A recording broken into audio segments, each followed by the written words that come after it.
Hi, it's Tiffany from Rattle the Stars Studio, and today we're getting a little spoopy and a little DIY over here.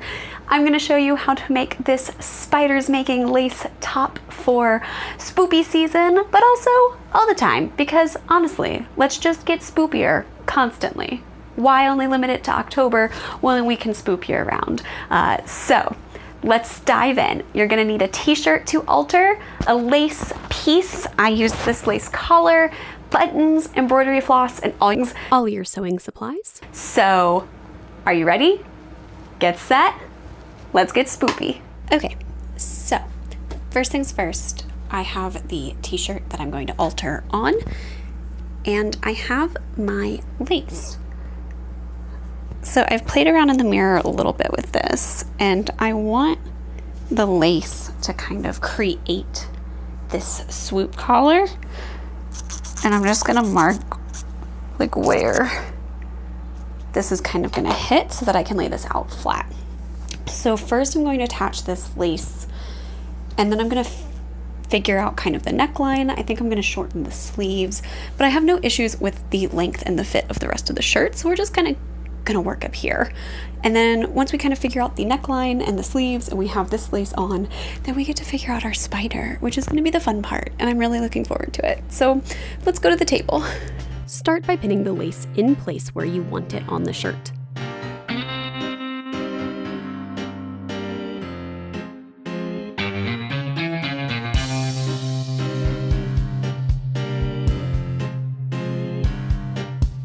Then decide the neckline you want.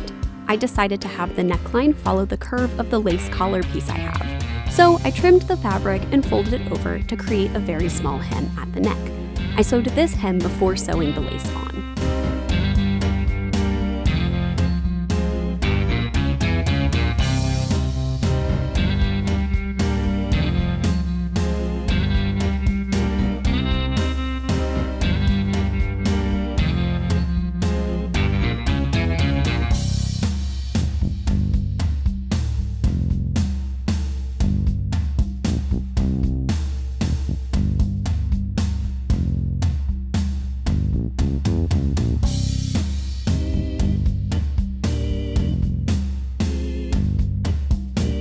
Now it's time to sew the lace down to the shirt.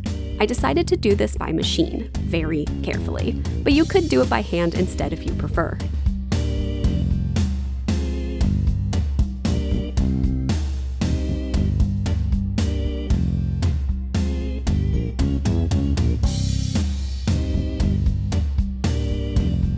Okay, we have the lace on and this really fun open neckline.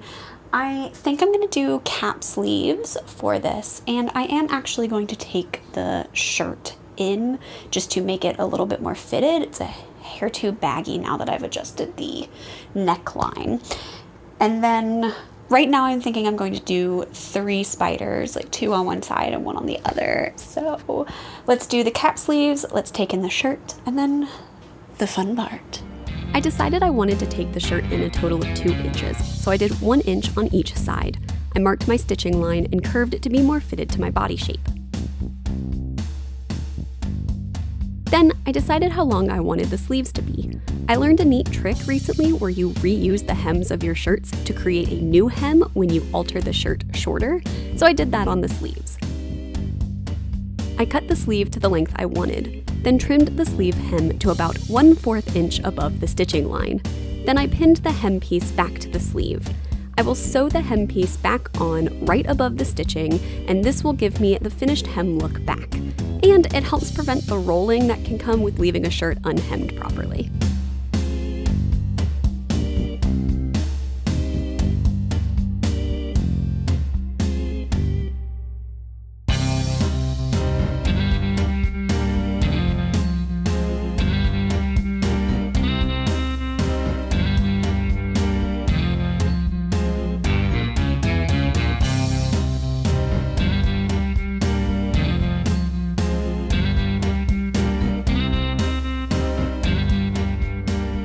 So I am absolutely loving the fit of this now. I think the cap sleeves were perfect, fits really nice.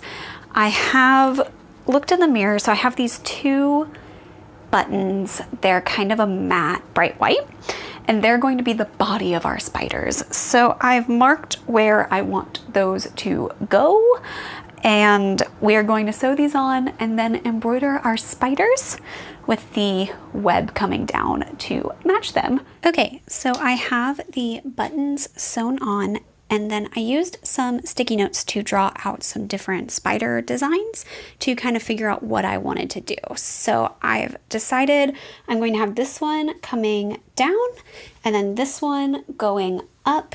So I'm going to transfer the design to the t-shirt using my chalk, and then I'm going to put them in the embroidery hoop and start sewing these on. You basically only need to know how to do a running stitch or a back stitch for this. That's it.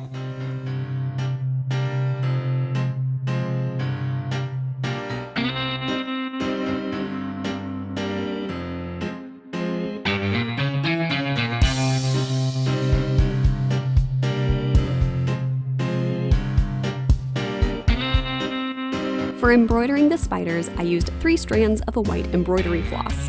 If you want your spiders to be thicker, you can use more strands. I used a back stitch for the web line coming down from the lace. Then I used a regular running stitch to do the spider legs and head.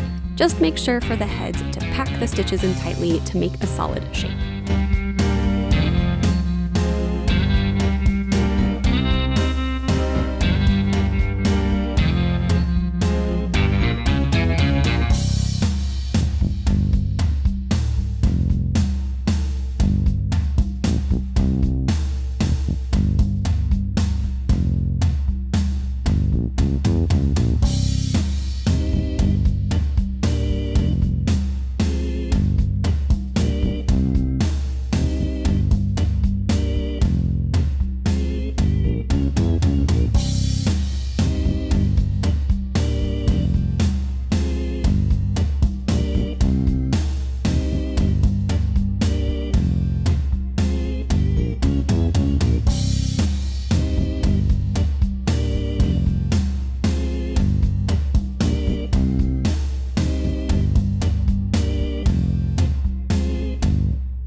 You have it. We're finished. We have a wonderfully spoopy shirt to wear all the time, especially in October, like weekly, because why wouldn't you?